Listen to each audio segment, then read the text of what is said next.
আসসালামু আলাইকুম। মামের রান্নাঘরে সকলকে স্বাগত জানাই। আজকে আমরা বানাবো বরফি। তো একদম ময়দা বা চালের গুঁড়ো বা আটা ছাড়াই বরফি যেভাবে বানাতে হয় সেটা দেখাবো। তো এইভাবে বানিয়ে দেখবেন, খুবই ভালো লাগে। ময়দা বা আটা মেশালে বা চালের গুঁড়ো মেশালে স্বাদটা একটু অন্যরকম হয়। আর ময়দা ছাড়া বা চালের গুঁড়ো ছাড়া যে বরফিটা বানানো হয় সেটা খুবই সুস্বাদু হয়, মুখে দিলেই মিলিয়ে যাবে। তো সেইভাবে আমরা সেই পদ্ধতি দেখাবো কীভাবে বানাচ্ছি, তাই না? এভা, কী বানাবো আজকে বলো? তো আসসালামু আলাইকুম করো সবাইকে।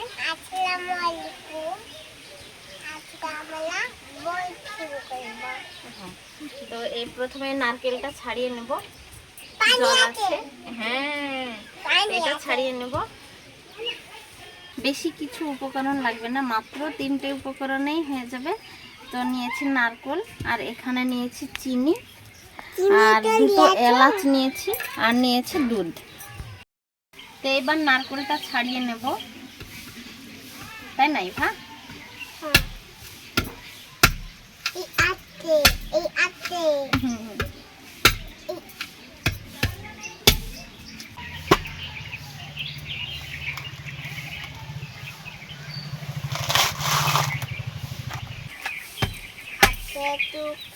আছে করে এই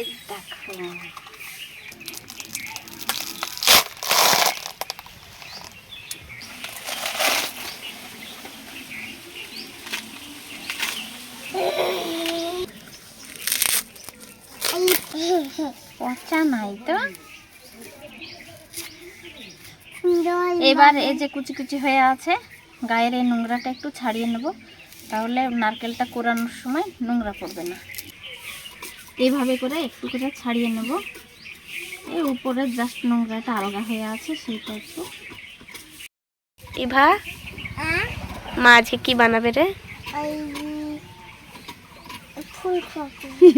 বরফি ভুলে গেছে ইভা।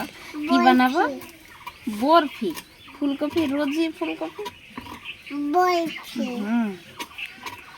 কে খাবে? আমি। আর কে? খাওয়া। হয়ে গেছে পরিষ্কার করে ছাড়ানো। এইবার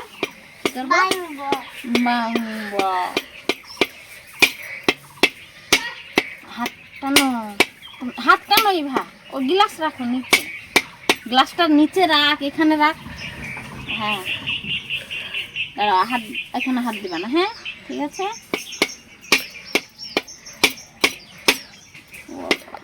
সারাদিন লাগবে না কি রে?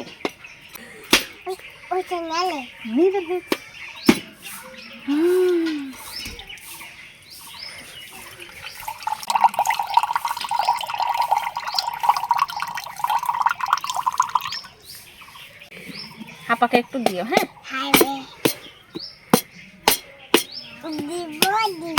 আচ্ছা, এদের দিবে, তোকেও দিবে। ও কি মজা! আমি তো খাই আর ছালাকে তুমি একটু খাবা আর আপাকে একটু দিবা, হ্যাঁ। আচ্ছা, এবার নারকেলটা আমি কুড়িয়ে নেব। দারুণ! কেমন? তো খালি না, তাই তো, তুই তো খালি, আবার কেন? হ্যাঁ, এবার পেট খারাপ করবে। পেট খারাপ করবে তোর? তুই খাচ্ছিস যে? খবরদার, আর খাবি না, পেট খারাপ করবে। খাই অল্প খাবি। হ্যাঁ, অল্প খাবি। ডাক্তার বলেছে অল্প খাবি। ইভা যদি একটু বেশি খায় তাতে কিন্তু কোনো সমস্যা হবে না, তুমি খাও। একটু খালে পেট হবে না। হ্যাঁ, তো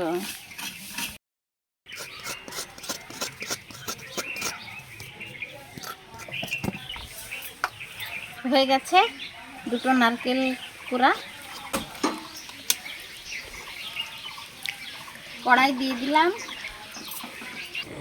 সব প্রথমে নারকেল দিয়ে দেব গরম কড়াইতে।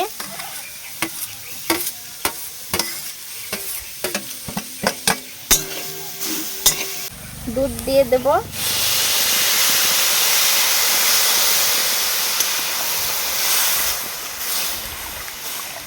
আর একটুখানি লাগবে। দুধটা একটু বেশি দিলে স্বাদটা একটু বেশি হয়। তো আমি এখানে 500 গ্রাম দুধ নিয়েছি, সবটাই দিয়ে দিলাম। আমি 500 গ্রাম দুধ নিয়েছিলাম, সবটা দিয়ে দিলাম। যতটা দুধ দেওয়া যাবে তত বেশি সুস্বাদু হবে। তো আমি একটা নারকেলে 500 গ্রাম দুধ দিলাম। আপনারা চাইলে কম বেশি দিতে পারেন।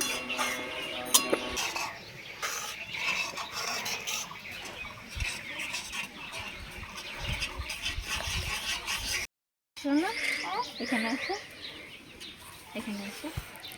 আমি রান্না করছি তো তখন একটা গান শোনাতো আম্মু। একটা গান বলতো।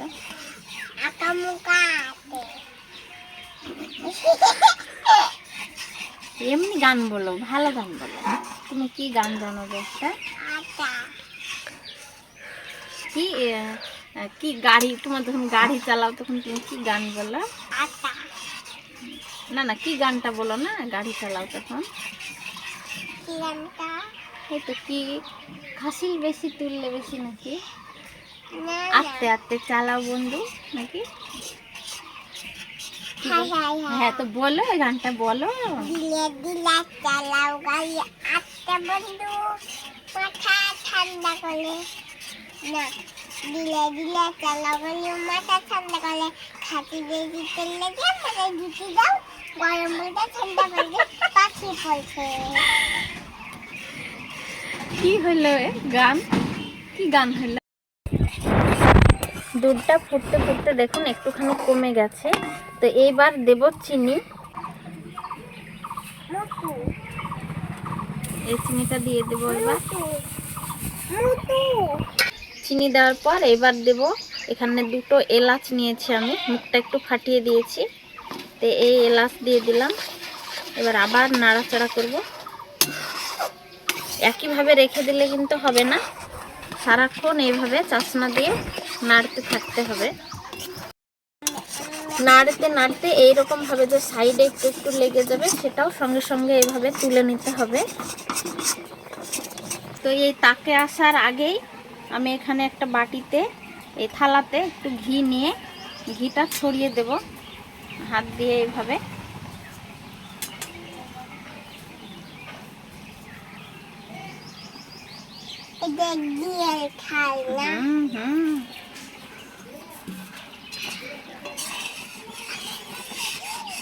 আগেই রেডি করে রাখলাম, লাস্টের দিকে তখন সময় পাওয়া যায় না। মানে এইটা যখন তাকে আসে তখন সময়, হাতে সময় খুব কম থাকে মানে নাড়াচাড়া করার জন্য। এই জন্য আমি থালাতে ঘি মাখিয়ে রেখে দিলাম আগে। এইরকম ভাবে যখন মিশ্রণটা ঘন হয়ে আসবে, দেখুন ঘন হতে শুরু করেছে। এবার দেব একটু ঘি।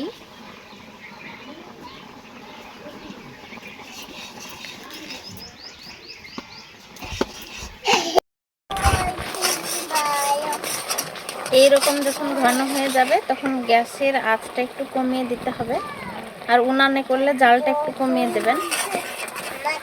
পর্যায়ে চলে এসেছে। এই পর্যায়ে সবাই কি করে, এখানে সুজি বা ময়দা বা চালের গুঁড়ো এসব মিশিয়ে শক্ত করে নেয়, কিন্তু আমি সেটা করব না। দেখুন এটা তলার দিক থেকে দেখুন সাদা হয়ে, যেটা তলার দিকে থাকছে তোলার সময় দেখুন একটু সাদা হয়ে যাচ্ছে। এইভাবে চিনিটা যখন একটু গোটা গোটা ধরবে তখন নামাতে হবে। তো আমার আরেকটুখানি আমাকে জাল করতে হবে। মিশ্রণটা একদম রেডি হয়ে গেছে বরফির জন্য।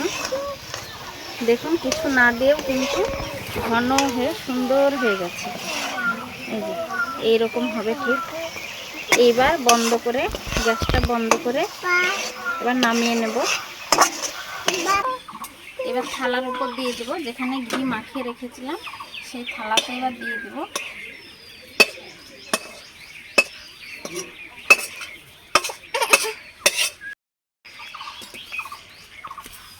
এবার চাছনা দিয়ে এইভাবে মিলিয়ে দেব। এবার এই বাটির তলাতে ঘি মাখিয়ে রেখেছিলাম, এটার সাহায্যে এইভাবে করে পুরো থালাটায় সেভাবে বিছিয়ে দেব। হাতে ঘি নিয়ে এইভাবে সমান করে দিতে হবে, চেপে চেপে। হাত দিয়ে ভালোভাবে থাবিয়ে নিয়েছি। এবার বরফির শেপ দিয়ে দেব, সেজন্য এই চাকু দিয়ে এইভাবে কেটে দেব।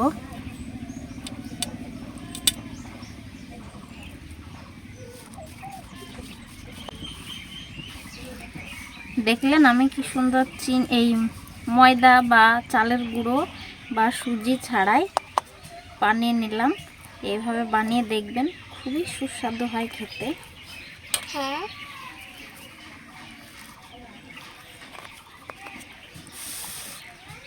এই দেখো। এই তো এবার বরফি শেপ দেওয়ার জন্য এই সোজা করে একবার কাটবো। এই ছোটগুলো আগে একবার কাটবো। হুম, এই তো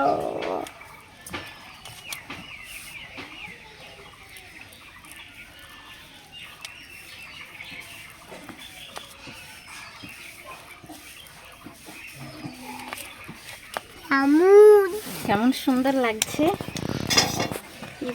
নিয়েছি বরফির মতো একেবারে শেপ দিয়ে। এইবার ঠান্ডা করে নেব। ঠান্ডা হয়ে গেলে শক্ত হয়ে যাবে। শক্ত হয়ে গেছে, আর একটু শক্ত হওয়া প্রয়োজন, তবেই তোলা যাবে। তো এইভাবে খানিক রেখে দেব।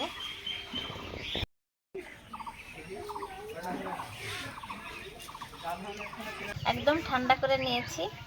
এই দেখুন, তলায় হাত দিয়ে কি সুন্দর ধরে থাকতে পারছি, মানে ঠান্ডা একেবারে হয়ে গেছে।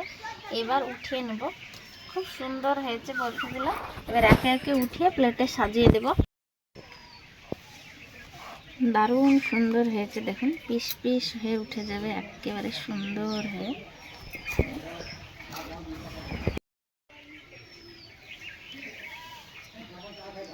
এই তো খুব সুন্দর হয়েছে। পাইয়ে গেল। হ্যাঁ,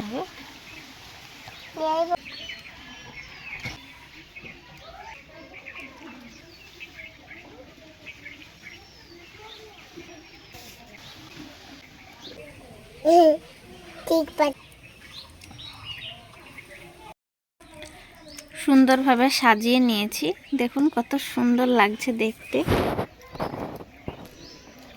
এইভাবে ময়দা বা সুজি বা আটা ছাড়া এইভাবে বরফি করে দেখবেন, খুবই সুস্বাদু হয়। মুখে দিলেই মিলিয়ে যাবে, একেবারে মন্ডার মতো নরম হয়ে যাবে। দেখতেও দেখুন কত সুন্দর হয়েছে।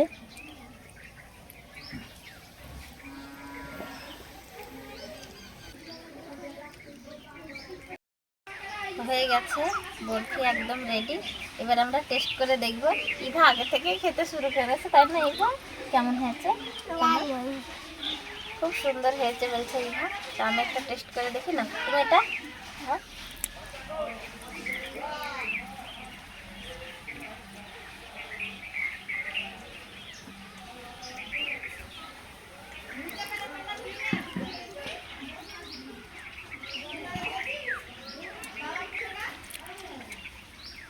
অসম্ভব সুন্দর হয় খেতে। হ্যাঁ, খুবই সুন্দর হয়, এভাবে বানিয়ে দেখবেন।